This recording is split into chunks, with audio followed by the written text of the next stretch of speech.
जर एखाद्या 2 पंक्ती जर म्हणू शकलात तर फार छान होईल, आम्हाला छान वाटेल. सरयू तीरावरी अयोध्या, मनु निर्मित नगरी अयोध्या, मनु निर्मित नगरी अयोध्या, मनु निर्मित नगरी. साधारणपणे पुण्यामध्ये जो कोणी मोठा पाहुणा बाहेरचा येतो की ज्याचा नॉर्मली सकाळला फोटो असतो, बरोबर, अमके आले आणि ती मोठी व्यक्ती आमच्याकडे दुसऱ्या दिवशी जेवायला.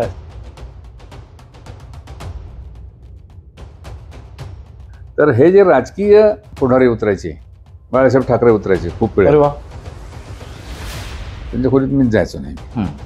आणि तो माणूस एकदम डाऊन टू अर्थ, त्यांना काय बडे जाऊन असायचा, अजिबात छान गप्पा मारायचे. ती ओळख झाल्यामुळे कधी मुंबईला जर मी गेलो तर ते मातोश्रीवर जायचो. पण त्यांना ते खूप बरं वाटायचं. त्याने एकदा तर असं बोलून दाखवलं एकाला, एक जण बसला होता आधी, तो गेल्यानंतर मी एकटा उरलो. फक्त तो माणूस जेव्हा गेला तेव्हा त्याला सांगितलं, हे बघा आतापर्यंत सकाळपासून जे मला भेटायला आले त्याच्यामध्ये काहीही काम नसलेले फक्त हे चितळे आहेत बरं का, सदिच्छा म्हणून आले, बाकी तुमच्या सगळ्यांची काही ना काही कामं होती, असं ते निश्चित सांगायचं.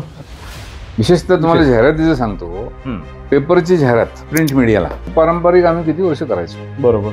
आता एक 8-10 वर्षापूर्वी जेव्हा 50 वर्ष पूर्ण झाली श्रेयसला, तेव्हा असा विषय निघाला, आपण काहीतरी मोठी डिस्काउंट ऑफर देऊ आज. बरोबर.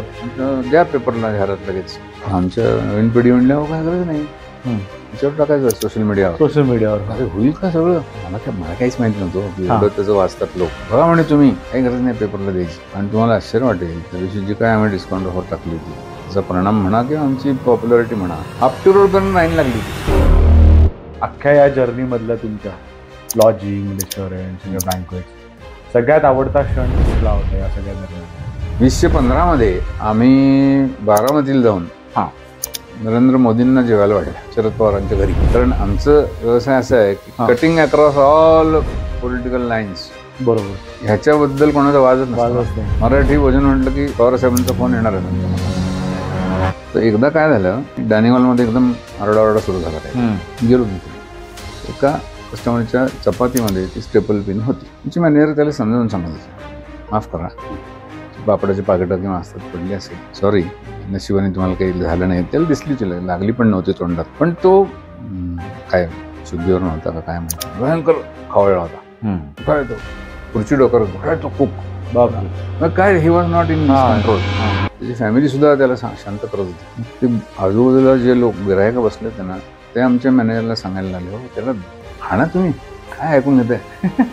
म्हणजे ते काय एवढं तुम्ही इतकी वेळा माफी मागितली तर काय करतो. मला आज विचारायला आले, म्हटलं अजिबात नाही, काय झालं तरी चूक आपली आहे ना, बरोबर बसा, काही करायचं नाही, आपण शांत होईल बघा. हळूहळू त्याला त्या घरच्या लोकांनी सगळ्या घरी म्हणून घेऊन गेले. दुसऱ्या दिवशी 11 वाजता आम्ही ऑफिसमध्ये बसलेला असताना पूर्ण फॅमिली आली. हो सॉरी साहेब, आमच्या यांनी फार काल तमाशा केला, व्हेरी सॉरी, तुम्ही इतके संयमाने वागलात, तुमच्याकडे हे आंब्याचे डबे भेट म्हणून आणलेत. म्हणजे हे फार महत्वाचं आहे आमच्या धंद्यात, संयम ठेवणे. तर कोविडचा काळ कसा होता?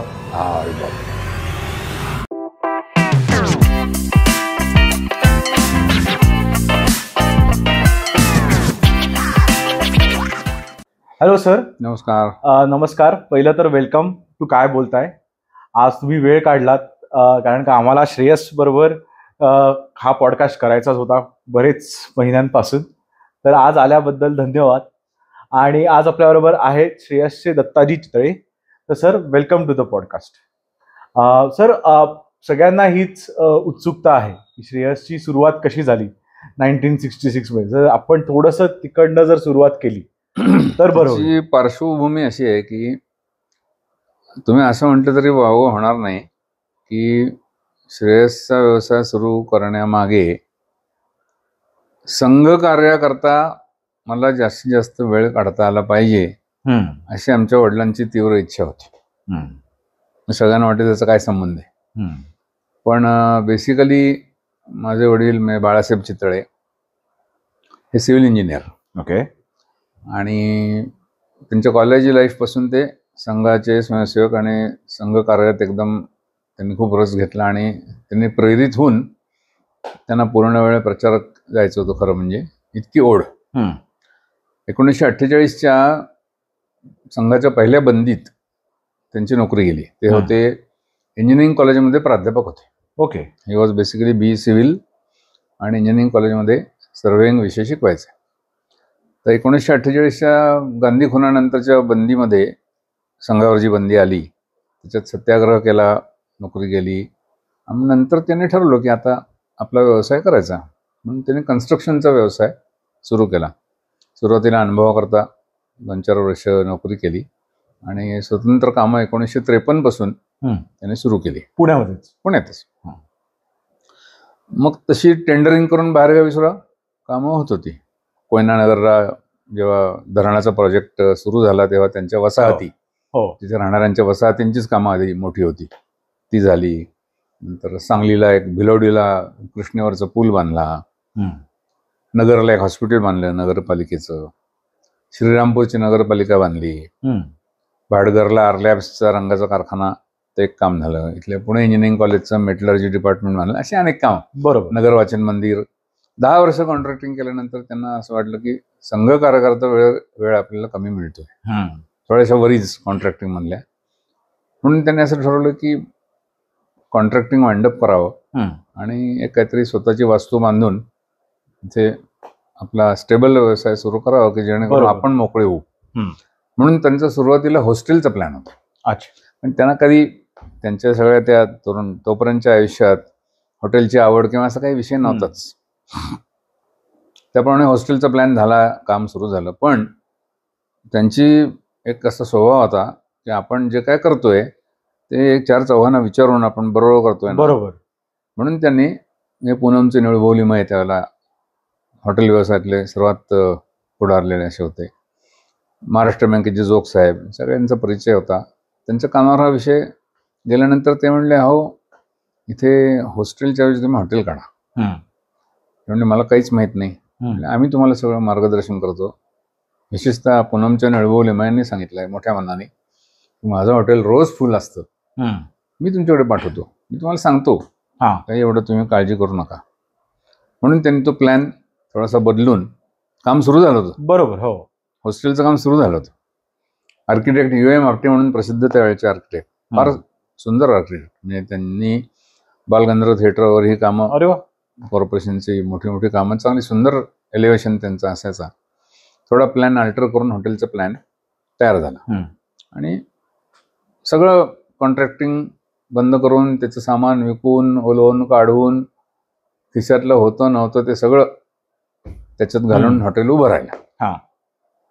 आणि 1966ला फक्त लॉजिंग आधी सुरू झालं. ओके.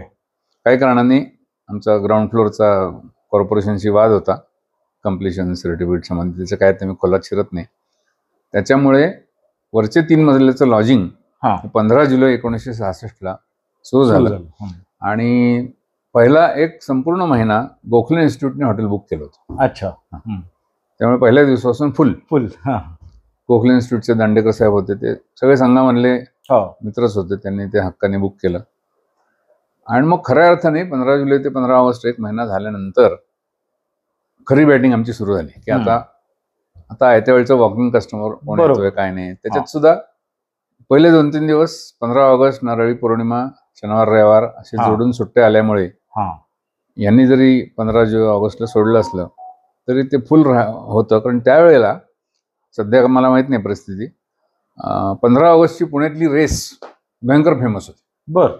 पण मुंबईतले जास्तीत जास्त बेटिंग करणारे पुण्याला यायचे. Okay. Horse race. Horse race. तर ते एक मोठं क्लायंटेल आमचं होतं आणि मोठे मोठे लोक, त्यांचे बडे लोक सगळे गाड्या घेऊन यायचे. त्यामुळे ते 2-3 दिवस एकदम बिझी गेले. आणि मग खऱ्या अर्थाने 36 पैकी आज किती 8 भरले आहेत, आज किती 10 भरलेत खोल्या, असं हळूहळू सुरू झालं. बरोबर. आमच्या वडिलांचा एक असा ठाम विश्वास होता की जाहिरात करायची नाही. म्हणजे हॉटेल जेव्हा सुरू झालं तेव्हा आपण नॉर्मली काय बघतो, उद्घाटन समारंभ, मोठा बोर्ड, काहीतरी डेकोरेटिव्ह, त्याला काहीतरी शोभा, लाइटिंग, लोकांना ऍड देणं वगैरे काही. त्यांचं म्हणणं असं होतं ठाम की तुम्ही सर्व्हिस अशी द्या की लोक शोधत आले पाहिजेत. Mouth to mouth. बरोबर. पब्लिसिटी जी तीच तुमची परमनंट पब्लिसिटी होते. त्याच्यामुळे मोठा ग्लॅमर जाहिरात करून त्यांचा विश्वासच नव्हता. मग तुम्हाला खोटं वाटेल, पहिले मला वाटतं 6-8 महिने आफ्टरवर्डचं आमचं मेन एंट्रन्स आहे ना, तिथे मोठं पार्टी पण नव्हती. हो, तिथे एक झाड आहे कोपऱ्यावर, त्या झाडावरती एक हॉटेल श्रेयस कडे, बस तेवढं छोटी बाणाची दाखवतात ना, तेवढी त्यांचा विश्वास होता. काही पार्टीवर अवलंबून नाही, लोक शोधत येणार, अशी सर्व्हिस द्या की बस. हा त्यांचा ठाम विश्वास आणि तो सिद्ध झाला. हो. दुसरं एक त्यांना चॅलेंज दिलं होतं लोकांनी की तुम्ही असे संघवाले फार पवित्र लोक, तर तुम्ही हॉटेलमध्ये हॉटेल चालवायचं म्हणताय, दारू आणि नॉनव्हेज दिल्याशिवाय चालणार कसं? बरोबर. तोही त्यांचा ठाम विश्वास होता. त्यांचं म्हणणं असं काही नाही, मी करून दाखवतो. असे भरपूर समाज आहे की ज्यांना दारू नॉनव्हेज नसलं तरी चालतं किंवा विरोध आहे. बरोबर. आणि ते सिद्ध झालं. तर त्यांना कम्फर्टेबल नाही तिकडे जाऊन बसायला. म्हणजे गमतीशीर उदाहरण अशी की जे लोक उतरायचे ऑफिसच्या कामाकरता, काही मीटिंग्स करता, ते यायचेच नेहमी. आणि विशेषतः ते काही लोकांनी असं निक्षून सांगितलं की आम्ही जेव्हा फॅमिलीला घेऊन येतो तेव्हा तर तुमच्याकडेच उतरणार. कदाचित आम्हाला कुठं कॉन्फरन्स आहे दुसरीकडे, मी एकटा असेल तर जाईन कदाचित, बरोबर, तिकडे बार असेल किंवा नसेल तो भाग देणार. पण तुमच्या इथे जी एकंदर वातावरण आहे, फॅमिली वातावरण, तुमचे सर्व्हिसेस, त्या आम्हाला अतिशय घरच्यासारखे आहेत. म्हणून पहिल्या काही महिन्यामध्ये एकाच आमच्या क्लायंटनीच आम्हाला एक स्लोगन दिली. म्हणलं तुमचं हे this is my home away from home. Home away from home. ती स्लोगन आम्ही आतापर्यंत पाळलेली आहे. ओके. पुण्यातील तुमचे घर, your home away from home. बरोबर. असं पहिल्यापासून आम्ही ठेवलंय. आणि त्यांचं अजून एक ब्रीदवाक्य होतं की कस्टमर इज द किंग. आपण नॉर्मली काय बघतो, कुठल्या हॉटेलमध्ये गेलं की थोडेसे कायदे कानून दाखवले जातात. हे असं आहे, ते चेकावर आमकाम, याला एवढं मिळेल, मग त्याला ते मिळणार नाही. ते म्हणले येणारा ग्राहक हा जास्तीत जास्त कम्फर्टेबल हक्काने कसा राहील हे बघा, नन्नाचा पडा लावू नका. बरोबर. म्हणून त्याला सुरुवातीला 5 वर्ष आमचं रेस्टॉरंट नव्हतं खाली. त्याला काय हवंय, गुडलकमधनं डबा पाहिजे का आणून द्या, रुचिरत्न जेवण पाहिजे का आणून, पूनमचं जेवण आणून द्या. कारण आम्ही त्यावेळेला फक्त ब्रेकफास्ट आणि चहा रूम, ते सुद्धा रूम सर्व्हिस देऊ शकायचं, खाली रेस्टॉरंट नव्हतंच. बरोबर. सगळ्या सर्व्हिसेस आम्ही द्यायचो. कारण अल्टिमेटली त्याच्या खोलीमध्ये तो स्वतंत्र आहे. बरोबर. ड्रिंक घ्यायला स्वतंत्र आहे, नॉनव्हेज खायला स्वतंत्र, त्याला काय आपण विरोध करू शकत नाही, ते योग्य पण नाही. बरोबर. तर ते आम्ही सगळं करायचो. ॲट द सेम टाइम त्याला अतिशय घरच्यासारखी सेवा. म्हणजे काही तब्येतीची तक्रार असली तर जवळ डॉक्टर कोण आहे, पुण्यात कुठे फिर, काय ओळखीचा. त्या काही पहिल्या महिन्यामध्ये वडील आम्हाला असं म्हणले होते की, कारण आम्ही तेव्हा कॉलेजमध्ये होतो ना, आम्ही बसायला लावलो होतो, आम्हाला हे सुरू करून दिलं आणि ते संघाच्या दौऱ्यावर जायला लागले. जास्तीत जास्त वेळ त्यांचा संघाकरता त्यांना खर्च करायचा होता. बरोबर. तर ते म्हणले इथे मी बघतोय, म्हणले इतकी मोठी माणसं येतात, इतक्या रिक्वायरमेंट असतात. आता अलीकडच्या काळात आपण त्याला बिझनेस सेंटर म्हणतो. बरोबर. की टायपिंगचं आहे, झेरॉक्स मशीन आहे, टेलेक्स आहे, त्यावेळेला टेलेक्स काय सगळं फॅक्स आणि सगळं फार जग पुढे गेलंय. तर अशा सर्व्हिसेस सारखं तुम्ही आउट ऑफ द बॉक्स जाऊन फक्त हॉटेल एका हॉटेल न करता असं एखादं काढलं तर प्रचंड डिमांड नाही त्याला. बरोबर. बिझनेसवाले लोकांना इथे बसून अनेक काही गोष्टी करायच्या असतात, त्यांच्या कॉन्फरन्स संबंधी, बिझनेस संबंधी काही डिलिंग्स, फोन कॉल्स, हे ते. तर अशा पद्धतीने आमचा लॉजिंगचा व्यवसाय खूप नावावर आला. म्हणजे त्यावेळेला पूनम नंतर फक्त श्रेयस अशी अवस्था होती. ओके. म्हणजे अटॅच टॉयलेटचं hotel was a luxury. Okay. आज ज्या दृष्टीने आपण ताजमहालकडे बघतो ना, हॉटेल ताजमहाल, तसं त्याला वाटायचं. मुंबईच्या लोकांना तर माहितीच नव्हतं. ओके. पुण्यामध्ये लिफ्ट आहे, अटॅच टॉयलेटचं हॉटेल आहे, इतकं मॉडर्न आहे. त्यांना पूनमच्या पलीकडे हॉटेलच नव्हतं. बरोबर. Poonam was the only hotel, ते सुद्धा काही खोल्या अटॅच टॉयलेट आणि काही common toilet. Okay. Common toilet ही कन्सेप्ट. ओके. म्हणून ते आमचं अगदी लेटेस्ट फॅशनचं हॉटेल म्हणून तेव्हा. पण तेव्हाच्या काळात असं काय, म्हणजे या काळात आता आपण बघतो सगळे 5 स्टार आले, ह्या आले, पण तेव्हा कारण का हॉटेल्सही कमी होते, सुविधाही कमी होत्या आणि सर्व्हिस हे ऍज अ हॉटेल इंडस्ट्री तेव्हा साधारण लोकांना माहिती पण नव्हतं. मग तेव्हा कसं काय या सर्व्हिसेस इम्प्लिमेंट झाल्या, किंवा की एवढी चांगली आपण सर्व्हिस देणं, ही कन्सेप्ट त्यांनी. बेसिक अम्युनिटीज प्लस आता डिमांड काय आहे, अटॅच टॉयलेटची डिमांड वाढतच चालली होती ना. बरोबर. तर त्यावेळेला it was suppose to be luxury. बरोबर. म्हणजे कोणी त्यावेळेला मोठा माणूस पुण्यात जर आला तर कुठं उतरवायचं, श्रेयस, असंच होतं. मग हळूहळू ब्लू डायमंड सुरू झालं. आमच्या नंतर 2-4 वर्षांनी सगळे एकदम पेव फुटलं त्याला, की एवढ्या श्रेयस सारख्या हॉटेलला डिमांड नाही, आपण हे काढूया असं म्हणून खूप हॉटेल सुरू झाली. पण तरी सुद्धा आम्ही त्या कॉम्पिटिशनमध्ये टिकलो. आणि आमचं एक वैशिष्ट्य तेव्हापासून आम्ही ते ठेवलं होतं. त्याच वेळेला आम्हाला श्रेयस नाव कसं ठेवलं, तर त्यांची पहिल्यांदा इच्छा अशी होती की बिल्डिंगचं भूमिपूजन आमच्या आजोबांनी, म्हणजे आमच्या वडिलांच्या वडिलांनी केलं होतं. त्यांचं नाव श्रीपाद होतं. ओके. आणि नेमकं जेव्हा बिल्डिंग तयार झाली, वास्तुशांतीच्या वेळेला ते नव्हते, इन द मेन टाइम ते वारले. मग त्यांना असं वाटलं श्रीपाद नाव ठेवावं. पण बऱ्याच लोकांनी सांगितलं, अहो तुम्ही असं वडिलांचं नाव हॉटेलसारख्या व्यवसायाला व्यक्तीचं नाव नका ठेवू, काय भविष्यात पुढे काय होईल. बरोबर. ते म्हणले निदान मी श्री तरी सोडणार नाही. श्रीपाद म्हणला श्री कुठेतरी आलंच पाहिजे. बरोबर.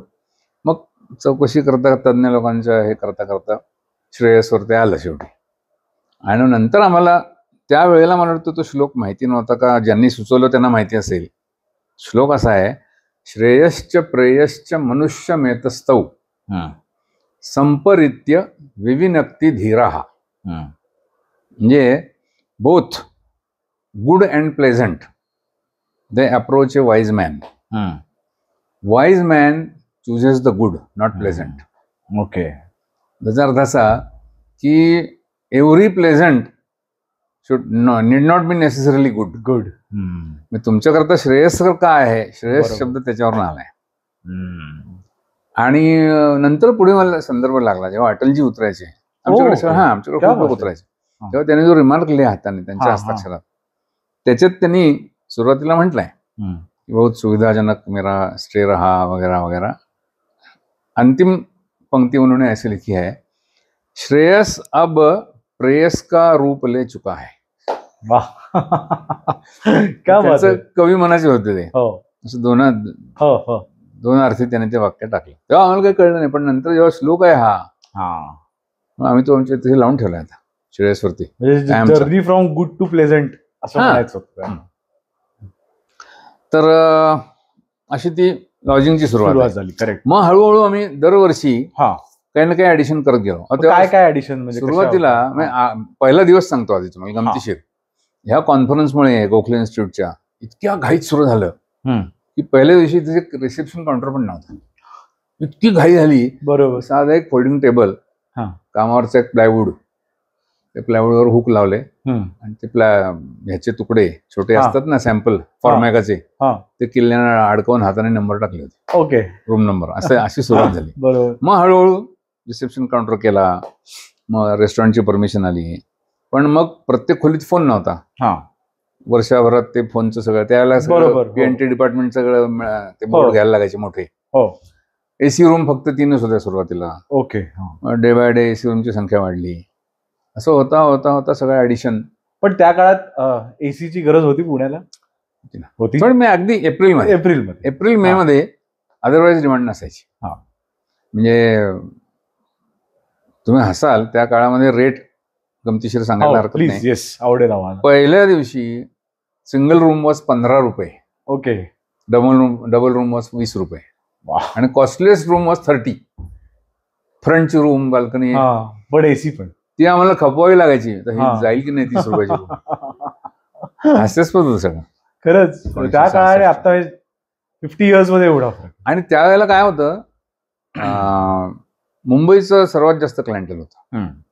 त्याच्यामुळे डेक्कन क्वीननी येणं हे म्हणजे सगळ्या मोठ्या माणसांचं बिझनेस क्लास सगळा डेक्कन क्वीननी. त्याच्यामुळे संध्याकाळी बरोबर 8:30ला एकदम धडाधड एंट्री व्हायच्या. असे बॅगा घेऊन क्यू लागल्यासारखं. डेक्कन क्वीन आली का असं वाटायला लागायचं. झालं, रूम भरायचं लगेच. 10-15 रूम दण भरायचे. आणि सकाळी 7च्या आधी चेकआउट सगळ्याचे.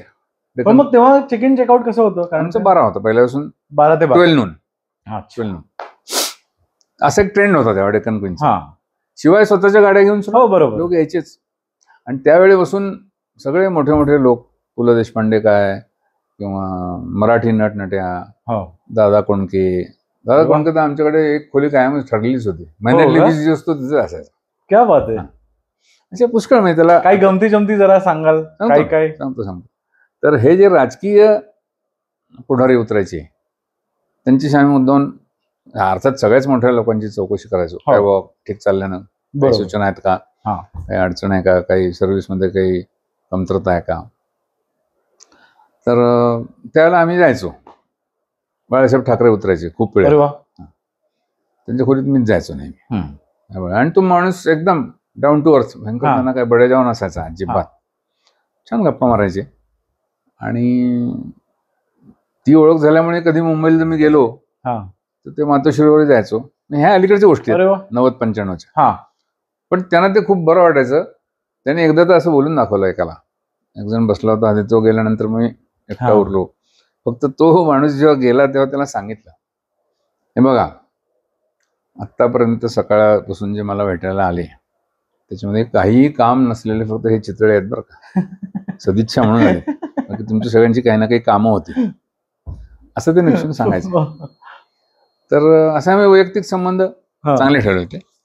बाकी आमच्या संघ परिवारामुळे भाजपचे सगळेच नेते उतरायचे, अटलजी उतरायचे, अडवाणी उतरायचे, सगळे, कुठलेही नाव घ्या तुम्ही. पुण्यात काही कार्यक्रम असला तर ते श्रेयसमध्येच सगळे मराठी नाटकं, ऍक्टर्स वगैरे पण उतरायचे. भरपूर. त्यांचे काय कसे अनुभव असायचे, काय कसं? त्यांचं सुद्धा आम्हाला इथे हक्काचं घर वाटतं. आम्हाला इथे जशी घरी एखादी अडचण सुटते तशी तुम्ही सोडवता. आम्हाला एकदा असं डायनिंग हॉलमध्ये चाललो होतो आणि बाजूला सुरेश खरे बसले होते. म्हटलं काय खरे साहेब बरेच दिवसांनी? म्हणे आणि त्यांचा मित्र होता टेबलवर. या मित्राला मी सांगत होतो आपली आठवण. म्हटलं काय हो? नाही म्हणे, मी तुमच्याकडे 305 नंबरमध्ये नाटक लिहायला बसलो होतो. लेखक होते ना सुरेश खरे. आणि त्यावेळेला 74 साली अन्नधान्याच्या तुटवड्यामुळे शनिवारी आणि बुधवारी भातावर बंदी होती हॉटेलमध्ये. ओके, माहित नसेल का? तेव्हा 1966च्या 1974चं सांग. 74. तर तेव्हा उपमा, वरी राईस असं वाढायला लागायचं. बुधवार आणि शनिवार रात्री भातावर बंदी. बर. तर ते म्हणले माझं पोट बरं नव्हतं म्हणून मी तुम्हाला नुसतं सांगितलं की अरे बाबा मला ना हे उपमा वगैरे जमणार नाही, तर तुम्ही मला घरनं भाताचा डबा आणून दिला होता. अरे वा. अशी आठवण त्यांनी त्या इतकं घरगुती वातावरण बरोबर तिथे असायचं. आणि बाकी काय नेहमीचे सर्व्हिसेस, काही कोणाला लागलं तर प्रयाग हॉस्पिटल ऍडमिट कर किंवा अगदी हक्काने आम्ही करायचो. बरं, रेस्टॉरंटची सुरुवात कशी झाली आपली? आमचा सुरुवातीचा 5 वर्षाचा काळ हा त्या फॉर्मॅलिटीज, परमिशनचे जराचा वाद चालले होते, ते संपल्यावर 71 साली रेस्टॉरंट आम्ही सुरू केलं. 66 ते 71 5 वर्षात त्यात गेली. पण सुदैवाने आम्हाला ती जरी 5 वर्ष गेली तरी इन द मेन टाइम एक असं वर्ष आलं होतं 68 का काहीतरी, टुरिझम इयर. त्याच्यामुळे टुरिझम डिपार्टमेंटने आमचं हॉटेल व्हिजिट करून नुसतं रेस्टॉरंट नाही तर अजून एक मजला तुम्हाला पाहिजे असं रेकमेंड केलं. त्याच्यामुळे आमचा एक मजलाही वाढला आणि खाली रेस्टॉरंटही सुरू झालं. ओके. त्याच्यामुळे तेव्हापासून 48 खोल्या झाल्या आमच्या. बरं, रेस्टॉरंटमधलं मी तुम्हाला सांगितलं तसं आमचे वडील पहिल्यांदाच म्हटले की जाहिरात करायची नाही. बरोबर. आपल्याला याच्यातलं काही माहिती नाही. मी सुद्धा आयुष्यात म्हणले 5 वेळा सुद्धा हॉटेलमध्ये गेलेलं नाही आहे. त्याच्यामुळे त्यांच्या नेहमीच्या स्वभावाप्रमाणे आपल्याला ज्याच्यातलं कळत नाही तर तज्ज्ञाकडे जाऊन नमस्कार करायचा ना, आम्हाला सगळं शिकव म्हणायचं. बरोबर. आणि त्यांचा स्वभाव इतका पारदर्शक होता की मग पुनमचे निळवले असतील ना तर त्यावेळेचे केटरिंग कॉन्ट्रॅक्टर म्हणले अगदी सर्वात मोठं नाव म्हणजे अण्णासाहेब डिंगणकर. ओके. डिंगणकर केटरर, सिनियर डिंगणकर तेव्हा होते. त्यांच्याकडे जायचे. मग काय कसं करू, काय करू, प्लॅनिंग, किचन किती असू दे, सगळं प्लॅनिंग, बट्टी कुठे असू दे बसून सगळं प्लॅनिंग. आर्किटेक्टही चांगले मिळाले. बरोबर. त्यावेळेला हे सगळे वैशाली रुपालीचं जे डिझाईन करायचे त्याच आर्किटेक्टला आम्ही एंगेज केलं आणि सगळं सुरू झालं. पण पहिल्या दिवसापासून जाहिरात नसल्यामुळे तुम्हाला विश्वास बसणार नाही, 10 जेवणं, वरचे राहणारेच फक्त जेवायचे काय दिवस. अशी बॅटिंग सुरू झाली आमची. पण सर मेन्यू कसा डिसाईड केला तेव्हा? तेव्हा वेगळा मेन्यू होता त्यावेळेला? आमची आई म्हणजे अगदी मुद्दाम सांगायला पाहिजे, आम्ही कॉलेजमध्ये होतो. आम्ही कॉलेज सांभाळून तिथे पार्ट टाइम बसायचो, रिसेप्शन काउंटरलाही बसायचो, डायनिंग हॉलला यायचो. फुल टाइम आम्ही झालो नव्हतो तोपर्यंत. बरोबर. आम्ही फुल टाइम झालो 1973 साली. अच्छा. तोपर्यंत आई आमची ठरवायची. मलतीबाई चितळे म्हणून आमच्या पूर्ण ती त्याच्यामध्ये इन्व्हॉल्व ती असायची. दुधाचं प्रोसेसिंग सगळं घरी करायची. 50-100 लिटर दूध यायचं, सगळे कष्ट करायची. मंडईला स्वतः जायची. असं ती पहिली काही वर्ष तिने केलं आणि तीच ठरवायची मेनू. काय सारण ठरलेलं असायचं, काय एक भाजी, एक उसळ, एक आमटी, कोशिंबीर. बरोबर. आणि आपण ठरवलं आपली आयडेंटिटी मराठी ब्राह्मणी जेवण. बरोबर. आणि त्या डिंगणकरांनी त्यांचे मोठ्या उद्धार दिल्याने त्यांचे 2 कुक मोकळे झाले होते. अच्छा. ते कुठेतरी मेसेस वगैरे चालवायचे ना, ते आम्हाला दिले. That was the big asset. बरोबर. त्याच्यामुळे टेस्ट हा विषय पहिल्या दिवसापासून काही अडचणच नव्हती. खास मराठी ब्राह्मणी जेवण अशी आयडेंटिटी डेव्हलप झाली. आणि मग हळूहळू 5ची 10, 10ची 20 अशी जेवणं सुरू होत होत होत ज्या दिवशी 100 झाली रविवारी, त्या दिवशी असा घाम पुसला होता. बापरे म्हणले काय गर्दी. आता आम्हाला आश्चर्य वाटतं की त्यावेळेला 100 लोकांचं सुद्धा केवढा लोड वाटला. आता आमचे 5-5 जेवण सुद्धा होतात. बरोबर. तर अशी सुरुवात झाली. मग आम्ही आमच्या डोक्याने त्यात थोडं ऍड करत गेलो. आपली स्पेशालिटी काय आहे. बरोबर. उकडीचे मोदक आणले, पुरणपोळी आली, आपली सर्व तऱ्हेची स्वीट्स आली. बरोबर. हळूहळू कोकणातले आपले जुने पदार्थ, कोळाचे पोहे, पानगी, विरडी उसळ इंट्रोड्यूस केलं. आणि आम्ही तेव्हापासून असं एक ट्रेंड ठेवलंय की मराठीच्या बाहेर आपण जायचं नाही आता. बरोबर. जेवणाच्या बाबतीत जर म्हणाल तर गेले आता 30-40 वर्षाचा ट्रेंड असा आहे की साधारणपणे पुण्यामध्ये जो कोणी मोठा पाहुणा बाहेरचा येतो की ज्याचा नॉर्मली सकाळला फोटो असतो. बरोबर. अमके आले, काय समजा R.K. लक्ष्मण किंवा काय J.N. दीक्षित, त्यांचा काहीतरी समारंभात फोटो असतो. बरोबर. आणि ती मोठी व्यक्ती आमच्याकडे दुसऱ्या दिवशी जेवायला दिसतेच आम्हाला. पण ते आणतात मुद्दाम. आणि तुम्हाला खास तो माणूस पाहुणा विचारतो, आम्हाला इथलं काय ते स्पेशल दाखवा, मराठी हेरिटेज आमच्याकडे आणतात. असं तर ट्रेंडच पडलाय आता. त्याच्यामुळे आम्ही आता दुसऱ्या ह्याच्यात जाऊच शकत नाही. मग तेव्हा ते एक फिलिंग कसं असतं की अरे एवढा मोठा पाहुणा आलाय. मस्त असतं. मस्त म्हणजे आम्ही लगेच त्याचा रिमार्क घेतो, फोटो काढतो, त्यांच्या फीडबॅक घेतो. आणि मग त्याचं एक तुम्हाला उदाहरण सांगतो की आमची आमटी आहे समजा, ती चिंचगोळ्याची आपली ब्राह्मणी आमटी इतकी लोकांना आवडते. तर सुरुवातीला आमचे कुक काय विचार करायचे त्या काळात 75-80च्या सुमारास की एखाद दिवशी चेंज करू आपण, एक्सपेरिमेंट करू बघू. नाही काय काहीतरी म्हणून ते एक दिवशी त्याने दाल फ्राय केली आमटीच्या ऐवजी. मी सर डायनिंग हॉलमधून फिरत होतो लोकांना विचारत. एक जण म्हणले इकडे या. म्हणले अहो हे आज काय केलंय तुम्ही? दाल फ्राय. कोणी सांगितलं तुम्हाला करायला? आम्ही इथे आमटी प्यायला येतो. आमटी नाही म्हणून आम्ही आज आमचं निराश झालोय. आमटी असते ना रोज, मग आमटीच पाहिजे. तेव्हा आम्ही ठरवलं काही बदल करायचा नाही. त्यामुळे आम्ही जे पदार्थ आपले आवडतात ना, अळूची भाजी, बरोबर, त्या आठवड्यातले 3-4 वार अळूची भाजी आता आम्ही करतो. तेच करता लोक येतात. बरोबर. आमटीचं आपले फॉरेनर लोक आमटी पितात. हो खरे. हो आपलं म्हणजे बसेस वगैरे होते, फॉरेनर्स वगैरे बसेस पूर्ण सगळे भरून आणतात ते जेवायला श्रेयसला. असं ते आता जेवणाची आयडेंटिटी तशी डेव्हलप झालेली आहे. आणि मग तेव्हा जे ही जी मोठी लोक यायची, बाळासाहेब ठाकरे किंवा हे जे ऍक्टर्स ऍक्ट्रेसेस, तेव्हा जेव्हा पहिल्यांदा ते जेवायला आले श्रेयसला, तर त्यांचं कसं रिॲक्शन होतं जेवणासाठी? कारण का आधी ते राहायला येत असतील कदाचित. नाही काही अगदी ऑब्व्हियसली म्हणजे काय अजून सुद्धा येतात ना, अजून सुद्धा बाहेर उतरलं तर जेवायला येतात. बरोबर. आम्ही त्यात मोठा एक तो स्लाइड शोज लावलेला आहे बाहेर. त्याच्यात इतकी अंगणीत नाव आहेत सगळी, मला आता सांगता पण यायची नाही. बरोबर. त्याच्यामुळे त्यांना ते आवडतं. अशा तर इथं अजून येतात. बाबासाहेब पुरंदरे आत्ता शेवटपर्यंत यायचे आणि सूचनाही करतात. अशा ते हक्काने सांगतात बाबा मला असं असं वरण पाहिजे, हे असं नको होतं वगैरे वगैरे. त्यांच्या इथले पुण्यातल्या घरी आम्ही केटरिंग केलंय. अच्छा. मग याच्या पुढे जेव्हा आता काळ बदलत गेला, जसं 90चा काळ, 2000, आता 2024, तर तुम्ही काय एक बदलता ट्रेंड बघितलेला आहे का? कारण का तेव्हा पुणं असं नव्हतं. आता सगळ्यांना इटालियन पासून मेक्सिकन पासून सगळं खायला अवेलेबल आहे. आम्ही काय केलंय की तिथली आयडेंटिटी कॉन्स्टंट ठेवून आमच्या आउटडोर केटरिंगची विंग खूप मोठी वाढवली आता. त्याच्यात आम्ही काही देतो.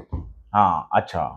आम्ही आता आफ्टरवर्डचं एक समोरचं कार्यालय पण घेतलं, ते श्रेयस बँकपेट म्हणून, पूर्वीचं स्वप्नशिल्प. बरोबर. तिथे आम्ही काही तुम्ही म्हणाल ते देऊ. अच्छा. मग बरेचसे लोक चायनीज सांगतात, पंजाबी सांगतात, काय तुमचं ते थाई करी, काही सगळंच. मग हे केटरिंगचं मग कसं काय निर्णय कधी झाला, काय झालं? नाही, हळूहळू आम्हाला डिमांड आली ना. आता आम्हाला आमच्या कंपनीत एक मोठी पार्टी आहे. बरोबर. पहिली पार्टी आम्ही ती केली होती. मला आठवतंय की शंतनुराव किर्लोस्करांची 75 ज्या वर्षी झाली, त्या वर्षी अनेक कंपन्यांमध्ये त्यांना ऑनर म्हणून बोलवायचे. बरोबर. भारत फोर्सच्या कल्याणी साहेबांच्या बंगल्यावर 600 लोकांचं जेवण, टू ऑनर शंतनुराव किर्लोस्कर, आणि फुल पंगत. वा. आणि त्यांना मराठी आम्हाला बोलवलं, तिथे जाऊन केलं. असं हळूहळू सुरुवातीला ते मोठं वाटायचं काम, पण आता ती घडी बसली व्यवस्थित. असं आउटडोर केटरिंग आम्ही तेव्हापासून खूपच वाढवलं. म्हणजे वालचंद ग्रुपचा एक इव्हेंट असतो, वालचंद ग्रुप टुर्नामेंट, माहितीये का? वालचंद ग्रुप माहितीये, पण Walchand group tournament WGT. Okay. ते दर 4 वर्षांनी असायचं. 84 मध्ये आम्ही पहिल्यांदा सातारा रोडला 1000 लोकांचं 4 दिवस काम केलं. असं एक एक कॉन्फिडन्स वाढत गेला. त्यावेळेला सगळ्या लवाजमा घेऊन जायचा आणि करायचं असं आम्ही. आणि आज मी तिला आमचे 4-5 ठिकाणी व्हेन्यू आहेत. सिद्धार्थ पॅलेसला आम्ही, सुवर्ण स्मृतीमध्ये सुद्धा आम्ही आहोत. नंतर अनेक कार्यालयांमध्ये आम्ही आहोत. मग हे लग्नामध्ये ट्रान्झिशनिंग कसं झालं का? कारण का आपलं लॉजिंग चांगलं आहे, आपलं डायनिंग होतं, केटरिंग आहे. हे लग्न याच्यामध्ये मग कसं काय आपण म्हणजे याच्यात? नाही, जसं जसं आउटडोर केटरिंग सुरू झालं ना, बरोबर, तसं ते वाढतच गेलं ना. पण आउटडोर केटरिंग नॉर्मली लग्न म्हणजे वर सुद्धा आमचा अंबरवाल जो आता आहे, त्याचे लग्न म्हणजे जोरात होतात. आणि ते सुद्धा लोकांना खूप भावतं. म्हणजे आता ते इतकं लोकांच्या रुळलंय की आता ज्या लोकांची तिथे लग्न झाली 83-84 मध्ये, त्यांच्या मुलांच्या मुंजी सुरू होऊन गेल्या त्याच हॉलमध्ये. खरे. असं ते आलेले लोक सांगतात आम्हाला हिस्ट्री, की अरे तुझ्या वेळचं डोहाळ जेवण इथे केलं होतं इथपासून. तो मुलगाही असं म्हणतो की माझी मुंजी श्रेयसमध्ये गेले ना, मग आता माझ्या मुलाचं नाव श्रेयसच ठेवा. असले काहीतरी त्यांच्या डोक्यामध्ये जुनं नॉस्टॅल्जिक म्हणतो ना आपण. बरोबर. असं असतं. ओके सर, मग या सगळ्या दरम्यानमध्ये चॅलेंजेस काय होते का? कारण का की ऑब्व्हियसली चॅलेंजेस हे प्रत्येक लाईनमध्ये येतात.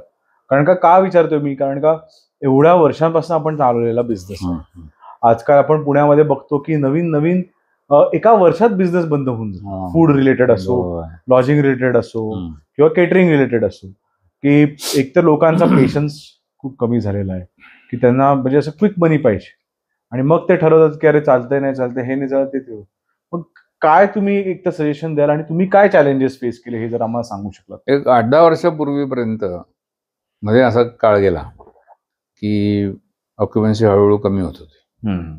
अदरवाईज साधारणपणे 1980 ते यू कॅन से 2005 जवळजवळ ही 25 वर्ष एकही दिवस एकही रूम रिकामी नसायची.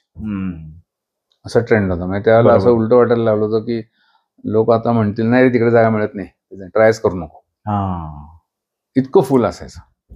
पण नंतर जसं जसं पुणे शहरातले ट्रॅफिक जॅम, पार्किंगचे इश्यू, आमच्याकडे तर पार्किंग तसं बऱ्यापैकी कमी आहे, म्हणजे बरोबर नाहीच. आणि IT सेक्टर इकडचा, त्यांना ते तिकडचं 5 स्टार सगळं कल्चर, तिकडची सवय जास्त लागली. आणि ऑनलाईन बुकिंग, करेक्ट, त्याच्यात आम्ही मग स्विचवर झालो. आमच्या घरातल्या ज्या नवीन पिढी आहे त्यांनी ऑनलाईन बुकिंगचं एक साईट काढली, पॅकेजेस वगैरे, आमची वेबसाईट पण आहे. त्याच्यावर आम्ही सीझन प्रमाणे जसं बदलतो ना बरोबर डिस्काउंट, हो. त्याप्रमाणे प्रोग्रामिंग केलंय आता. ज्या दिवशी रूम जास्त रिकाम्या असतील त्या दिवशी जास्त डिस्काउंट ऑफर टाकून ठेवायची. करेक्ट. त्याच्यामुळे ऑक्युपन्सी आमची एकदम सुधारली. आता काय 10-15 वर्षापूर्वी असं वाटायचं आता काय व्हायचं, बरोबर कमी कमी होती ऑक्युपन्सी, पण ते आता ओव्हरकम झालं. आणि मग वायफाय आहे सगळं, पण जे नवीन निघेल ते पाहिजेच. बरोबर. त्यामुळे आम्ही आता कुठेही मागे नाही. ऑनलाईन बुकिंग आहे, वायफाय आहे, काय सगळं तुम्ही लेटेस्ट जे काय निघेल, किंवा ते आता डिलिव्हरी पार्सलचं तर काय झोमॅटो काय स्विगी काय रोज नवीन काहीतरी निघतो. बरोबर. त्याच्यामुळे आता ते मग या सगळ्या गोष्टीला कसं बघतात सर तुम्ही? कारण का त्यावेळी काळात हे सगळं काहीच नव्हतं. 15 वर्षापूर्वीपर्यंत काही नव्हतं. नाही, आता आम्ही काय, मी रिटायर्डच्या जवळ, त्याच्यामुळे आमची सुना, पुतण्या आणि मुलं, तरुण पिढी सगळं, विशेषतः तुम्हाला जाहिरातीचं सांगतो, पेपरची जाहिरात प्रिंट मीडियाला पारंपरिक आम्ही किती वर्ष करायचो. बरोबर. आता एक 8-10 वर्षापूर्वी जेव्हा 50 वर्ष पूर्ण झाली श्रेयसला, आता 60 होतील पुढच्या वर्षी, तेव्हा असा विषय निघाला आपण काहीतरी मोठी डिस्काउंट ऑफर देऊ आज. बरोबर. म्हटलं द्या पेपरला जाहिरात लगेच. बरं का. आमच्या नवीन पिढी म्हणल्या काय गरज नाही, त्याच्यावर टाकायचं सोशल मीडियावर. अरे होईल का सगळं? मला काहीच माहित नव्हतं की एवढं त्याचं वाचतात लोक. बरोबर. बघा म्हणे तुम्ही, काही गरज नाही पेपरला द्यायची. आणि तुम्हाला आश्चर्य वाटेल, त्या दिवशी जी काय आम्ही डिस्काउंट ऑफर टाकली होती त्याचा परिणाम म्हणा किंवा आमची पॉप्युलरिटी म्हणा, आपटी रोड पर्यंत लाईन लागली होती. बापरे. सुरेशच्या दरवाजात ना आपटी रोड पर्यंत. त्याच्यावर म्हटले भयंकर किमयाच ही. त्याच्यामुळे आता आम्ही जे निरंजन महोत्सव करतो सारखे, आता ते फार कल्पक डोकं आहे आमच्या सगळ्या पुढच्या पिढीचं. हुरडा महोत्सव, अच्छा, नंतर दिवाळी फराळ महोत्सव, मग ब्रेकफास्ट महोत्सव. आता 8 मार्चला महिला दिन आहे ना, त्यानिमित्त काहीतरी ठेवलंय. हे सारखं नवीन इव्हेंट आम्ही चालू ठेवतो. ते 5-6 ठिकाणी लावतो. मग आमचे आता जे परमनंट मेन्यू आहेत ना, एक धायरी फाट्याला एक आहे शौर्यश्री हॉल म्हणून, हे 2-3 हॉल आहेत, ते आम्ही गेली 8-10 वर्ष चालवतोय. स्वारगेटला एक सिग्नस हॉल म्हणून आहे, हे आमच्या आफ्टर रोडचा आहे. तर सगळ्या ठिकाणी तो इव्हेंट या शनिवारावर इकडे असेल तर पुढच्या शनिवारावर तिकडे. त्या हुरडा फेस्टिवलला खूप डिमांड मिळाली, सॉलिड. कारण त्यांना शहरात बसून हुरडा मिळतो आणि आम्ही ते वातावरण असं, तुम्ही पाहिलं होतं का ते, आम्ही तिथे खेळ बसवतो. येस. एक गुऱ्हाळ ठेवतो, एक असा विहिरीचा सीन करतो, कंदील लावून, तो सगळं ऍटमॉस्फिअर असं तयार करतो की लोक तिथे, आम्ही तिथे जातं, वरवंटा, त्या घोंगड्या, त्या नऊवारी साड्या असं ठेवलेलं असतं. ते फोटो काढायला की वाचतो लोकांचं. म्हणजे लोकांना काहीतरी नवीन पाहिजे हवंय, जे आजच्या पिढीने पाहिलं नाही आहे, अशा काहीतरी कल्पना लढवून, त्याच्यामुळे त्याला रिस्पॉन्स मिळतो. आणि विशेष सांगायचं म्हणाल तर तुम्ही 2015 मध्ये, बरोबर, आम्ही बारामतीला जाऊन नरेंद्र मोदींना जेवायला वाढल्या. अरे वा. शरद पवारांच्या घरी. तो अनुभव कसा होता सर? ग्रँड. कारण आमचं व्यवसाय असा आहे की cutting across all political lines. बरोबर. ह्याच्याबद्दल कोणाचा वादच नाही. मराठी भोजन म्हटलं की पवार साहेबांचा फोन येणारच आमच्या, मला पाहिजे असं. ते आमचं, ज्याच्याशी पॉलिटिक्सचा काही संबंध नाही असं मराठी फूडने आयडेंटिटी आता निर्विवाद डेव्हलप केली आहे. त्याच्यामुळे तिथे आम्हाला ते छान संधी मिळाली. सर, कोविडचा काळ कसा होता? अरे बापरे, फारच चॅलेंजिंग गेला. कारण का यासाठी तर कोणीच सुदैवाने काय झालं, कॉर्पोरेशनने जी काही 2-4 हॉटेल निवडली होती ना, बरोबर, क्वारंटाईन करायला, त्याच्यात आमचं नाव त्यांनी घेतलं. त्याच्यामुळे जे कोणी फॉरेनर्स यायचे 15 दिवस क्वारंटाईन, बरोबर, आमच्या इथे ठेवायचे. त्यांचा तो यायचा कोऑर्डिनेटर कॉर्पोरेशनचा. आणि तेव्हा परिस्थिती अशी होती की ती मुंबईहून एअरपोर्टवरून बस निघाली ना, कुठेही थांबायची नाहीत. हे जी 3 हॉटेल ठरली आहेत तिथेच फक्त ड्रॉप आहे. आणि ते बघितलं नाही मी. ते आमच्या नोकरांना आम्ही फार मोठे धन्यवाद देऊ. बरेचसे नोकर घरी बसवायला लागले.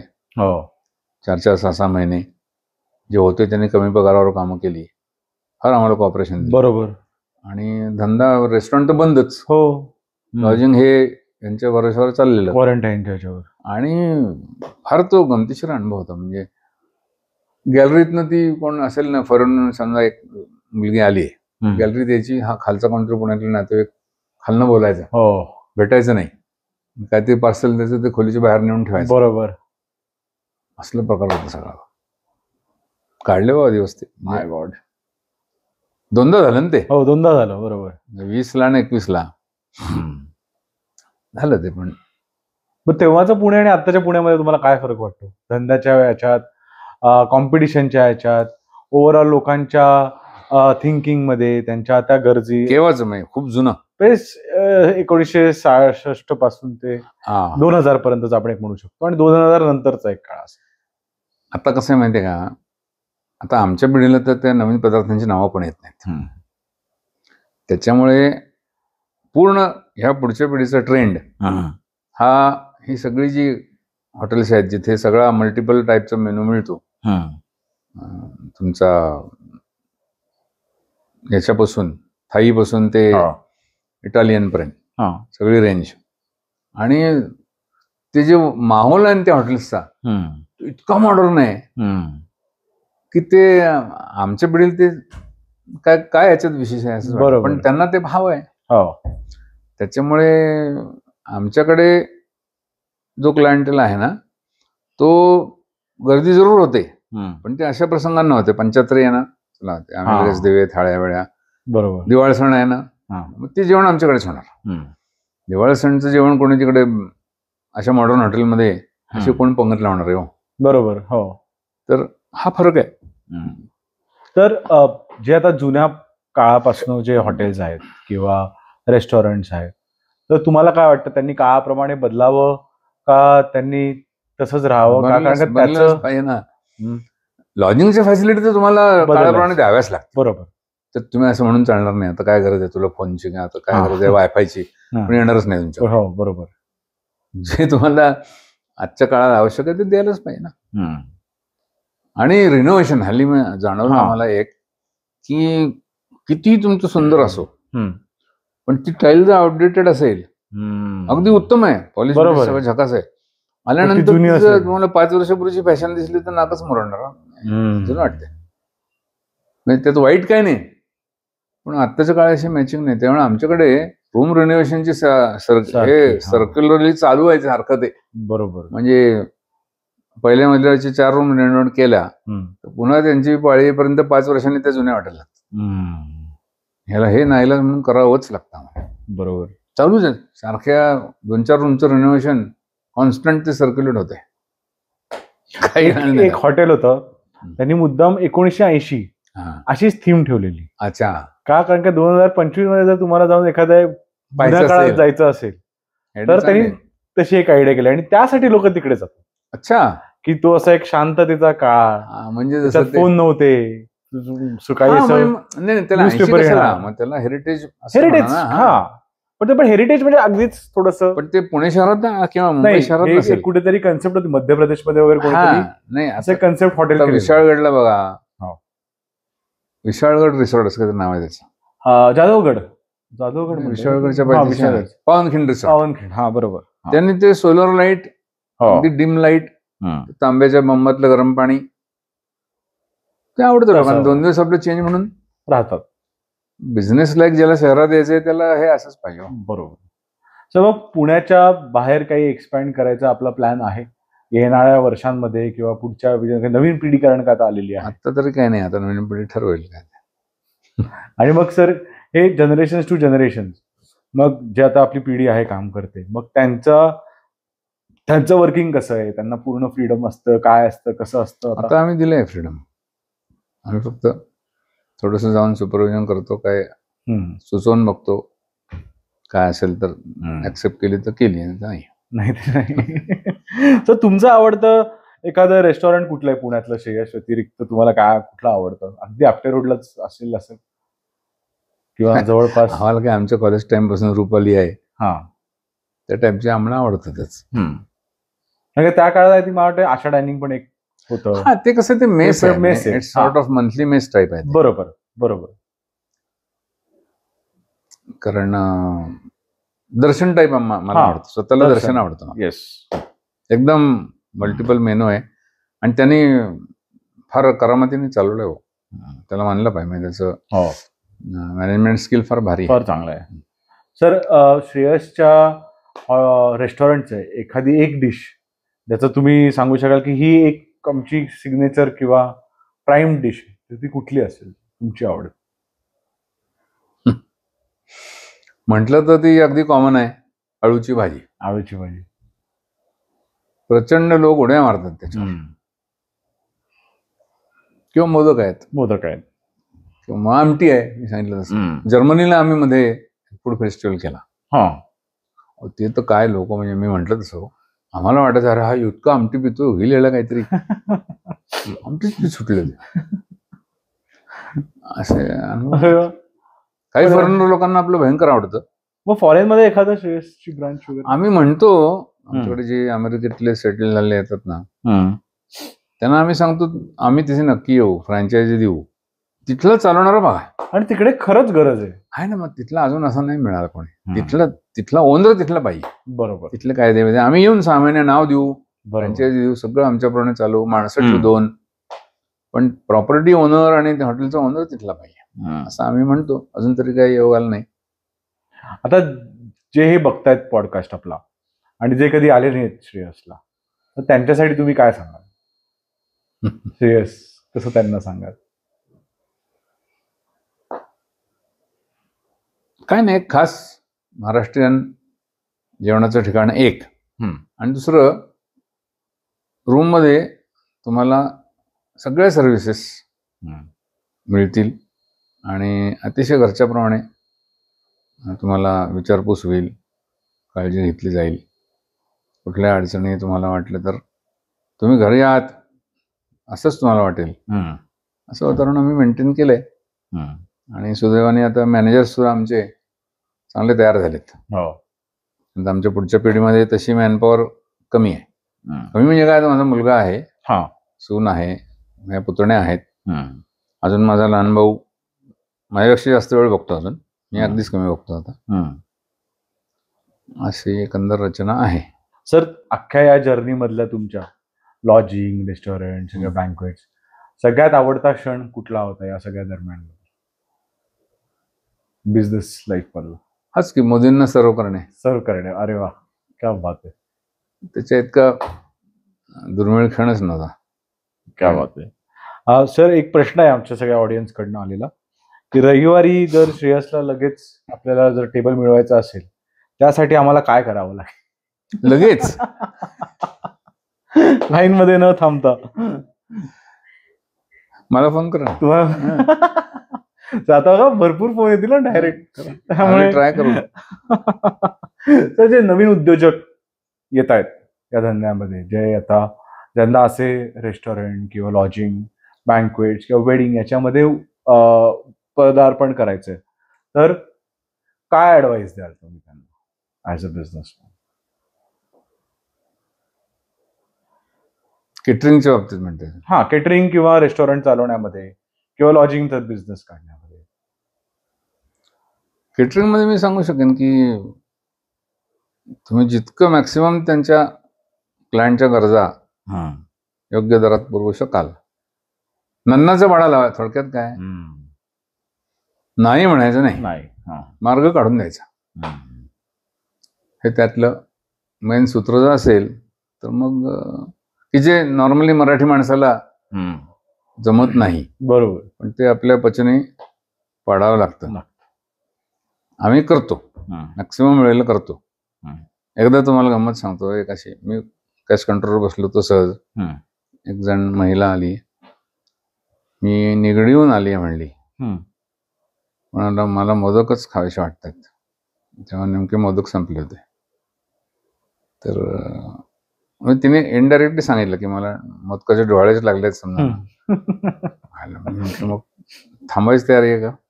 बसा किंवा जाऊन या कुठेतरी. मी अर्ध्या पण तसंच करतो आणि केले आम्ही. अरे वा. म्हणजे हा जो पर्सनल टच आहे ना, हा असला पाहिजे. एखादं नसलं तरी, आणि हे मालकच करू शकतो. बरोबर. नाही, मॅनेजर सुद्धा तेवढ्या रिस्पॉन्सिबिलिटीचा असेल आणि शक्य असेल तर करू शकतो, नाही असं नाही. तर उशिरा येतात काही लोक, डायनिंग हॉल बंद झाल्यानंतर 3:30-4ला. अरे आम्ही इतक्या लांबून आलोय, काय तुमचंच पाहता. शक्यतो मग आम्ही सांगतो जरी बंद बसा, भरून देतो, पण आमचं सर्व्हिसचा स्टाफ सगळा सुटलेला असतो. शक्यतो नाराज करत नाही, पण त्यांना वेळेवर सांगतो 5 पॅकेज 2 भाज्या संपल्या आता, बरोबर, हे चालेल काय, एवढं खुश होतात. एवढं लांबून आलोय आणि मला ठीक आहे इथे जेवायला मिळालं ना, असं. तर अजून एखादे काही गमतीदार किस्से तुम्हाला काय आठवतात? तर एकदा काय झालं की मी असं रात्री बसलो होतो आणि डायनिंग हॉलमध्ये एकदम आरडाओरडा सुरू झाला. काय गेलो तिथे, एका कस्टमरच्या चपातीमध्ये ती स्टेपल पिन होती. तुमची मॅनेजर त्याला समजावून सांगत होते, माफ करा, पापडाची पाकिटं किंवा असतात पडली असेल, सॉरी, नशिबाने तुम्हाला काही झालं नाही. त्याला दिसलीच, लागली पण नव्हती तोंडात. पण तो काय माहित नाही, तो काय शुद्धीवर नव्हता का काय माहिती, भयंकर खवळला होता. कुठं येतो खुर्ची डोकर, कुठं येतो कुक, बापरे काय, he was not in control. त्याची फॅमिली सुद्धा त्याला शांत करत होती. मग ते आजूबाजूला जे लोक गिरायक बसले होते ना, ते आमच्या मॅनेजरला सांगायला लागले, हो त्याला हाणा तुम्ही, काय ऐकून घेताय. म्हणजे ते काय एवढं तुम्ही इतकी वेळा माफी मागितली तर काय करतोय, ते मला आज विचारायला आले. म्हटलं अजिबात नाही, काय झालं तरी चूक आपली आहे ना, बरोबर बसा, काही करायचं नाही, आपण शांत होईल बघा. मग हळूहळू त्याला त्या घरच्या लोकांनी चला रे घरी असं म्हणून घेऊन गेले. मी जरा निश्वास टाकला. है ना, 5-7-8 जण होते. दुसऱ्या दिवशी 11 वाजता मी ऑफिसमध्ये बसलेला असताना पूर्ण फॅमिली आली. हो सॉरी साहेब, आमच्या यांनी फार काल तमाशा केला, वी आर व्हेरी सॉरी, तुम्ही इतके संयमाने वागलात, तुमच्याकरता हे आंब्याचे डबे भेट म्हणून आणलेत. म्हणजे आपण काही वेळेला संयम ठेवला, हे कामच असतं. त्यावेळेला जरा जरी आमचा संयम सुटला असता तर ती न्यूज झाली असती. बरोबर बरोबर, की मॅनेजमेंटने मारला काही, तर नेगेटिव्ह पब्लिसिटी करण्यासाठी करू शकतात. हे फार महत्वाचं आहे आमच्या धंद्यात, संयम ठेवणे. नाही, संयम ठेवणे याचा अर्थ बरोबर काही असं गैर चालून घ्यायचं नाही. एक दिवशी काय झालं, 2 मुलं आमच्या वेटरने धरून आणली. साहेब म्हणणे बिल बिडून पळून चालले होते, मी गेटपासून धरून आणले. बरं का, 2 तरुण. म्हटलं बरं ठीक आहे, मी बोलतो यांची. त्यांनी चौकशी केली. म्हटलं काय रे बाबा, काय करतोस? शिकतोय, कॉलेजला आहे. तू काय करतोस? ओके, तू आज यशस्वी झाला असतास पळून जाण्यात तर तुला फार प्रौढी झाली असती का? कसा फुकट पळून आलो? नाही नाही नाही, तुला आयुष्यात काय करायचंय? हेच करायचं काय आयुष्यभर? खोटं नाटक चोऱ्यानं फुकट जेवणा? तुला काही स्वाभिमान आहे का नाही? हो म्हणला. म्हटलं तुला इतर ठिकाणी काय केलं असतं माहिती आहे? पैसे नसले तर भांडे घासायला राहा म्हणले असते, कळलं का? किंवा पोलिसात तक्रार केली असती. तू सुधार, एवढीच माझी इच्छा आहे. म्हणजे काय करू? काही नाही, तू पुन्हा केव्हा तरी स्वतःच्या कमाईवर जेवायला येशील, बिल भरशील आणि मला सांगून जाशील, आज मी बिल भरून व्यवस्थित सन्मानाने जेवून गेलोय. क्या बात आहे. आले ते, वाह, 1 महिन्याने मला भेटून गेले आत येऊन. साहेब तुम्ही त्या दिवशी सांगितलं होतं ना, आज आम्ही दोघं आलोय. अरे वा, आम्हाला सगळं ते नैतिकता कळली आहे, आम्ही आज जेवण पैसे देऊन जेवलोय आणि चाललोय. क्या बात आहे, क्या बात आहे. असे अनेक तिचे गमती जमती होत राहतात. आपल्याला नुसतंच त्याच्यातनं काही धंदा आणि हे करायचं नसतं. बरोबर आहे. सर, श्रेयस व्यतिरिक्त तुमचे काही हॉबीज आहेत का? श्रेयस व्यतिरिक्त वैयक्तिक हॉबीज म्हणाल तर मला गीत रामायण गायला आवडतं. मी जरी प्रोफेशनली गायन शिकलो नसलो तरी लहानपणापासून गीत रामायणाची आवड म्हणजे शाळेच्या दिवसांपासून खूप आहे. त्याच्यामुळे मी गेली साधारणपणे 25 वर्ष झाली आता, माझ्या वयाच्या 40 नंतर मी असं ठरवलं की हा गीत रामायण गाण्याचा आपला छंद चांगल्यापैकी जरा शिकून डेव्हलप करावा. बर, म्हणून मी साधारणपणे 2005 पासून दरवर्षी रामनवमीच्या आसपास आणि मग या हॉबीमुळे मला अनेक कलाकार जे प्रोफेशनली फार शिकलेले आहेत चांगले ते जोडले गेले. त्याच्यामध्ये दीप्ती कुलकर्णी म्हणून हार्मोनियमवर आहे, प्रार्थना साठे म्हणून गाणारी पण आहे, हार्मोनियम पण वाजवते, असे खूप लोक. आणि मला प्रॉपर गीतरामायण ज्यांनी मार्गदर्शन केलं त्यांचं नाव आहे वसंतराव पेंढारकर. ते गीतरामायणच विशेष करून किंवा भजनी मंडळ असं शिकवतात. आणि स्वतः बाबूजींना सुद्धा मला एक चांगली संधी मिळाली, माझं भाग्य समजतो मी. संघामुळे आमच्या घरी ते यायचे. तर एकदा असाच प्रसंग होता आणि त्यांना मला गीतरामायण गाऊन दाखवता आलं आमच्या घरात. ते आणि ललिताताई दोघे आले होते आणि त्यावेळेला त्यांनी अशी रिॲक्शन व्यक्त केली होती की हो, तुम्ही छान गाताय, तुम्ही हेच जर करिअर केलं असतं तर फारच पुढे गेला असतात, अशी त्यांची रिॲक्शन होती.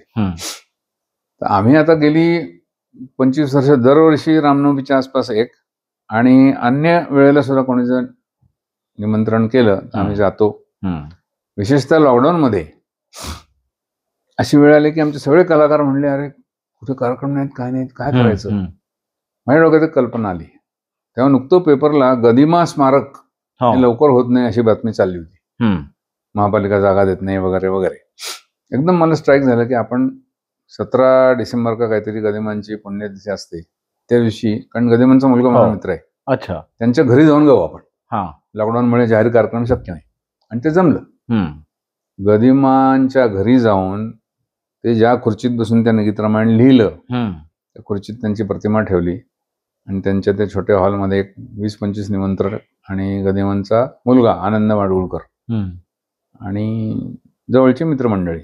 त्यावेळेला त्यांनी त्यांच्या नातवानी मला हळूच विचारलं की मी फेसबुक लाईव्ह करू का. म्हटलं कर ना, मला काय. काही हजार लोकांनी तो घरातला कार्यक्रम बघितला. अरे वा. त्याच्यातनं मला काही कार्यक्रम मिळाले. क्या बात आहे. असा एक तो चांगला हृदय प्रसंग. जिथे गदिमांनी संपूर्ण गीतरामायण रचलं त्यांच्या घरात जाऊन गाणं. मग लगेच मला आणखी आयडिया सुचली. लॉकडाऊन चालू सुद्धा. म्हटलं 25 जुलैला बाबूजींची असते जयंती. टिळक रोडला चित्रकुटी नावाचं बाबूजींचं घर आहे. श्रीधर फडक्यांना विचारलं, त्याने परवानगी दिली. त्यांच्या घरात गायलो. आणि गीतरामायणाचा प्रभाव इतका होता त्या काळात, तुम्हाला माहित नाही आहे की दोघंही गदिमा आणि बाबूजी गीतरामायणमय होऊन गेले होते. त्याच्यामुळे गदिमांच्या घराचं नाव पंचवटी, बाबूजींच्या घराचं नाव चित्रकुटी. दोन ऐतिहासिक नावं आहेत.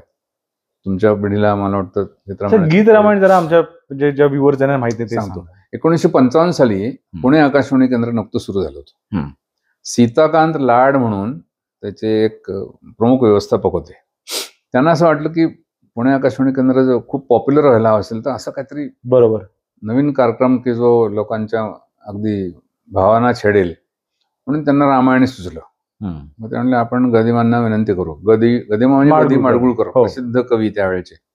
त्यांना आधुनिक वाल्मिकी म्हणायची. त्यांची प्रतिभा मराठी चित्रपट सृष्टीमध्ये फारच भारी होती. त्यांनी ते ठीक आहे म्हणले आपण करू.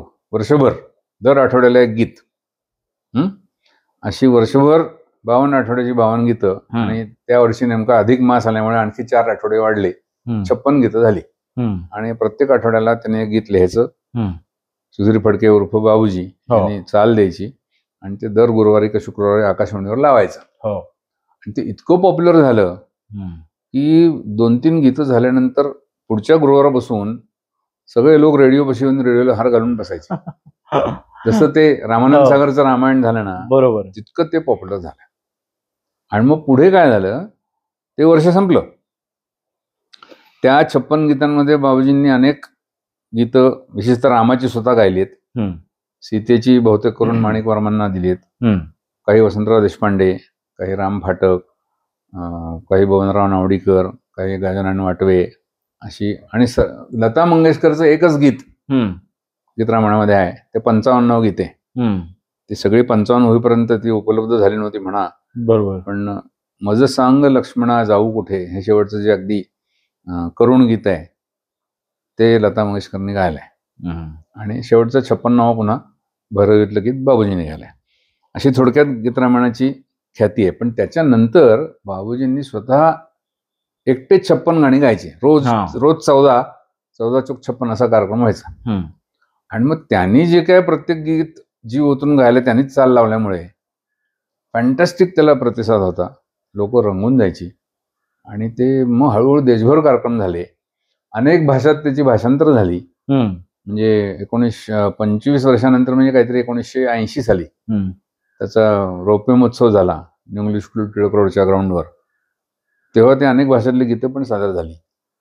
आणि त्याच्यानंतर मग गेल्या काही वर्षात आम्ही असं ठरवलं की हिंदी गीतांचा कार्यक्रम आपण अयोध्येला जाऊन केला पाहिजे. अच्छा. हे आमच्या डोक्यात कल्पना आली. आणि ज्यांनी भाषांतर केलंय त्यांनी एक गोष्ट निक्षून पाळली की चाली नाही बदलल्या. ज्या मीटरमध्ये जी शब्दरचना आहे बरोबर ती चाल लागेल. बरोबर. कारण त्याशिवाय प्रभावच होणार नाही. बरोबर. कारण गीतरामायणाची खासियत काय आहे की जितके शब्द महत्वाचे, अर्थपूर्ण, सोपे आणि उत्कट भावना व्यक्त करणारे तितकीच चाल. बरोबर. प्रत्येक गाण्याची चाल एका रागात आहे विशिष्ट बाबूजींच्या त्या एकंदर शैलीमधून, म्हणून ते प्रभावी झालंय. तर हिंदी भाषांतर जे केलंय त्याला सगळ्या चाली त्याच आहेत. त्याच्यामुळे ते एकदम प्रभावी होतं. आम्ही पहिल्यांदा जेव्हा अयोध्येला केलं ते 2017 साली हनुमान जयंतीला केलं. आमचं सगळं ते रुद्रदत्त मिश्रा म्हणून एक हिंदी कवी होते, त्यांनी भाषांतर केलंय. बरं. तर त्यांच्यातली निवडक गीतं आम्ही सादर केली. तेव्हा रामजन्मभूमी मुक्ती काही झालेली नव्हती, कोर्टाचा निर्णय आलेला नव्हता. तर त्या न्यासाचे जे अध्यक्ष नृत्य गोपाल दास, ते आज आता 99 वर्षाचे आहेत अजून, ते ऐकायला आले. त्यांनी खूप आम्हाला आशीर्वाद दिले आणि आम्ही धन्य झालो. त्याच्यानंतर मग पुन्हा आम्ही केलं 22 साली. तेव्हा मंदिराची उभारणी सुरू झाली होती. तेव्हा सगळं कोर्टाचा निर्णय लागून ते बरोबर मार्गी लागलं होतं. आणि आता 24 साली पुन्हा केलं. अरे वा. मंदिर झाल्यानंतर मंदिराच्या पायऱ्यांसमोर क्या बात आहे, छान मंडप त्यांनी घातलेला आहे. आणि आम्ही असं केलं की त्यांना हट्टच धरला. आम्ही म्हटलं रामजन्माचं गीत आम्ही प्रत्यक्ष रामाच्या मूर्तीसमोर जाऊन म्हणणार बाबा. वाह.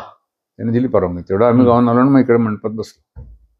ही संधी आम्हाला खूप छान मिळाली आणि त्याच्यामुळे आम्ही अगदी जर एखाद्या 2 पंक्ती जर म्हणू शकलात तर फार छान होईल, आम्हाला छान वाटेल. कुठल्याही आवडतं तुमच्या? दुसरं गीत जे आहे ना त्याच्यात अयोध्येचं वर्णन आहे. हो. ते गीत मला खूप आवडतं. हो प्लीज. आणि अयोध्येत जाऊन जेव्हा गायलो तेव्हा आमच्यातलाच एक जण म्हणलं काका हे सरयू तीरावरी अयोध्या असं वर्णन आहे, ते आपण सरयू तीरावर जाऊन हे गाऊया. नदीच्या काठी. आता ते असं आहे, सरयू तीरावरी अयोध्या मनु निर्मित नगरी, अयोध्या मनु निर्मित नगरी, अयोध्या मनु निर्मित नगरी. त्या नगरीच्या विशालतेवर उभ्या राहिल्या वास्तू सुंदर, मधुन वाहती मार्ग समांतर, रथवाजी गजपथिक चालती, नटुनी त्यांच्यावरी हो, नटुनी त्यांच्यावरी, अयोध्या मनु निर्मित नगरी, अयोध्या मनु निर्मित नगरी. ते हिंदीत त्याने कसं सोपं केलंय माहितीये का? सरयू किनारे बसी अयोध्या मनु निर्मित नगरी. बरेचसे शब्द संस्कृत प्रचुर असल्यामुळे हिंदी भाषांतर करताना काही शब्दरचना तीच राहिली. अच्छा. त्याच्यामुळे ती गीतं सोपी होतात. नाही सर, पण खूप छान आहे. याचा कार्यक्रम जर कधी असणार आहे तर तुम्ही आम्हाला आमच्या व्ह्युअर्सला सांगू शकतात, जर ज्यांना कोणाला यायचंय तर. आता आमचा काल एक कार्यक्रम झाला, तो ढोले पाटील एज्युकेशनल इन्स्टिट्यूट म्हणून खराडीला आहे. त्यांचं एक नवीन स्टेडियम त्यांनी बांधलंय, त्याचं उद्घाटन म्हणून ठेवलं होतं. अरे वा. आणि आता आमच्या हॉटेल ओनर्स असोसिएशननी 13 मार्चला महाबळेश्वरला. ओके. पुण्यात कधी असणार आहे? पुण्यात आता ठरेल, अजून ठरला नाही. रामनवमीच्या आसपास असतो, पण कदाचित आता हिंदी गीत रामायण आमचं 29 किंवा 30 मार्चला गुढीपाडव्याच्या जवळ दिल्लीला होणार आहे. ओके. अरे वा. बघू ठरतंय का पक्क ते. सर तुम्ही गाऊन दाखवलं, त्यामुळे खूप छान वाटलं सगळ्यांना. थँक्यू. खूपच छान वाटलं. नाही ते भावणारच आहे, म्हणजे हो. गीतरामायणी कलाकृतीच अशी आहे की या दोन्ही दिग्गज नेत्यांनी, आणि ते नेहमी म्हणायचे बरं का, भाऊजींना केव्हाही विचारलं ना ते म्हणायचे, हे आम्ही केलं नाही, आमच्या हातून घडलंय. दोघांची अशीच भावना होती. आणि तसंच झालंय ते. प्रत्येक शब्दाला अगदी म्हणजे कसे सुचले शब्द ते गनिमांसमोर असे पायापाशी यायचे असं म्हणायला पाहिजे. आणि बाबूजींचं तर काय अगाध ज्ञान होतं, म्हणजे चाली लावण्यातलं. अनेक किस्से ते माहिती आहेत बऱ्याच लोकांना. पराधीन आहे जगती पुत्र मानवाचा, ह्या गाण्याचा तर किस्सा नाही सांगतो. काय आहे ते, दैवजात दुःखे भरता दोष ना कोणाचा, पराधीन आहे जगती पुत्र मानवाचा. राम जेव्हा वनवासाला गेल्यानंतर भरत परत येतो आणि सांगतो चला तुम्ही अयोध्येला, तेव्हा राम त्याला निक्षून सांगतो हे काही नाही, ज्याचे त्याचं कर्म आहे त्याप्रमाणे आपण भोगायला पाहिजे. तर त्या गीताची चाल बाबूजींनी पहिल्यांदी ठरवली होती. एक मिनिट, जो राग त्यांनी निवडला होता तो अतिशय दुःखाचा होता. त्यांना ते आकाशवाणीवर रेकॉर्डिंगला जाईपर्यंत मनाचं समाधान नव्हतं. मग त्यांना जाताना रिक्षामध्ये एक नवीन चाल सुचली की जी यमन कल्याण रागातली होती. ती त्यांना वाटलं ही, कारण त्या गाण्यामध्ये नुसतं दुःख नाहीये, सल्ला आहे, आयुष्याचा पूर्ण सल्ला आहे. म्हणून त्यांनी तिथे गेलं. रेकॉर्डिंग म्हणजे आता 6 लगेच प्रसारित व्हायचं होतं. हे 5:30ला पोहोचले आणि ते प्रभाकर जोग त्यांचे असिस्टंट त्यांना सांगितलं, बाबा रे पहिलं नोटेशन विसरून जा, माझ्या डोक्यात एक नवीन चाल आहे, तुला फक्त म्हणून दाखवतो मुखडा. त्याने ओके केला. हे म्हणजे मी डायरेक्ट गातो आता, रेकॉर्डिंग वगैरे काही नाही. आणि तेच गीत सर्वात फेमस झालंय. क्या बात आहे. कुठलं सर ते? दैवजात दुःखे भरता पुत्र मानवाचा, पराधीन आहे जगती, दैवजात दुःखे भरता दोष ना कोणाचा, पराधीन आहे जगती पुत्र मानवाचा. असं ते त्या गाण्याची प्रत्येक गाण्याला स्टोरी आहे, प्रत्येक गाण्याला स्टोरी. पण सर छान झालाय हा पॉडकास्ट. तुम्ही आल्याबद्दल धन्यवाद. आणि आम्ही आमच्या सगळ्या व्ह्युअर्सना सांगू, तुम्ही जर अजूनही श्रेयसला गेला नसेल जेवायला किंवा राहायला तर नक्की व्हिजिट करा आपटे रोडला. आणि जर तुम्हाला काही कमेंट्स असतील तर त्या प्लीज कमेंट करून आम्हाला सांगा, आम्ही त्या मॅक्सिमम उत्तर द्यायचा प्रयत्न करू. Thank you so much sir. तुम्ही पण एकदा कॅमेरा वगैरे बघून सांगा की तुम्हाला कसं वाटलं आणि तुमचा अनुभव या पॉडकास्ट. हे शिवदे साहेब आमच्या एका मित्राचे चिरंजीव आहेत. त्यांनी मला बरेच दिवसापूर्वी सांगितलं होतं माझा मुलगा असं असं करतो, म्हणून मी आलो आणि छान वाटलं. त्यांचा हा टोटली कमर्शियल अप्रोच वाटला नाही मला. खरं ज्याला काही व्हॅल्यूज आहेत असं काहीतरी या मुलाखतीतनं ऐकायला मिळावं अशी त्यांची इच्छा दिसली. त्याच्यामुळे मला अशी मुलाखत देताना आनंद झाला. आणि मी काय आमच्या चाहत्यांना विनंती करेन की जे काही आमच्या लिमिटेशन्स आहेत, पार्किंगचे असोत किंवा ट्रॅफिक जॅमचे असोत, त्यातनं आम्ही आमच्या परीने मार्ग काढतोय. आमचे 7-8 ड्रायव्हर व्हॅले पार्किंगला असतात, त्यांच्याशी जरा जमवून घ्यावं अशी मी आमच्या चाहत्यांना विनंती करेन. आणि काही कोणाची काही तक्रार असली डायरेक्टली आम्हाला सांगावी, आम्ही केव्हा अवेलेबल आहोत. Absolutely. Thank you so much sir. Thank you so much.